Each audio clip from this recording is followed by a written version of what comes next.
Hey guys, welcome back to our YouTube channel. In this video we are going to discuss how you can display here category in the post link. Here you can see this is a simple blog post.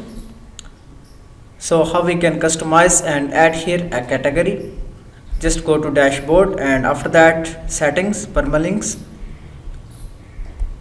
Then scroll down. Here you can see by default if you have day and name structure you can change here. Now click here custom structure. After that then click here. Here you can see various options. Now we can select category. After that let's remove this.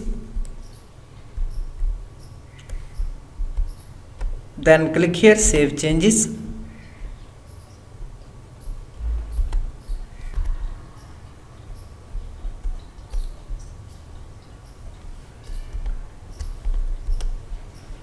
Here you can see the category has been added in the link.